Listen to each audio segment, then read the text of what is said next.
ઉત્તરાયણના તહેવારમાં રાજકોટમાં અનેક દુર્ઘટનાઓ બની છે। જીવલેણ પતંગની દોરીથી 50થી વધુ લોકો ઇજાગ્રસ્ત થયા। ઇજાગ્રસ્તોને હોસ્પિટલમાં સારવાર આપવાની ફરજ પડી તો પતંગની લાહેમાં બીજા માળથી નીચે પટકાતા 10 વર્ષીય બાળકનું કરુણ મોત થયું। શહેરના ઉદ્યોગનગરમાં રહેતા યુવકનું પણ બીજા માળેથી પડી જતા મૃત્યુ થયું છે। ઉત્તરાયણના પર્વે પતંગની દોરીના લીધે અન્ય 3 લોકો મોતને ભેટ્યા છે।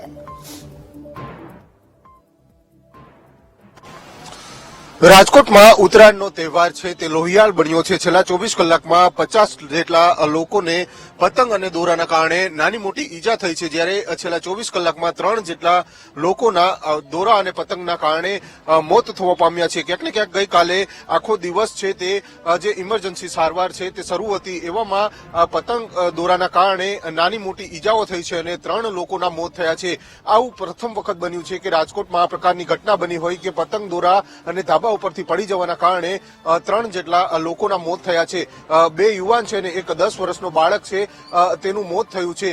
સમગ્ર ઘટનાને પગલે ક્યાંક ને ક્યાંક જે સિવિલ તંત્ર છે તે પણ દોડતું રહ્યું હતું। આખો દિવસ જે કહી શકાય છે કે લોકોએ પતંગ ઉડાવવાની મજા તો માણી, પરંતુ ક્યાંક ને ક્યાંક ઉત્તરાયણનો તહેવાર છે, ઉત્તરાયણનો પર્વ છે, તે પતંગ દોરાના કારણે લોહિયાળ બન્યો હોય તે પ્રકારના દ્રશ્યો છે તે આજે જોવા મળ્યા હતા।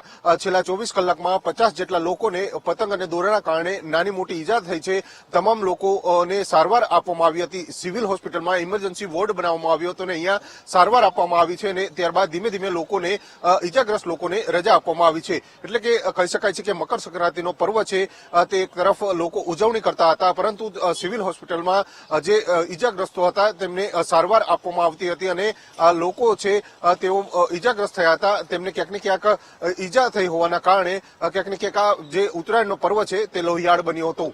કેમેરામેન નિશિત ગઢિયા સાથે ભાવેશ ચંદ્રવા, વીટીવી ન્યૂઝ, રાજકોટ।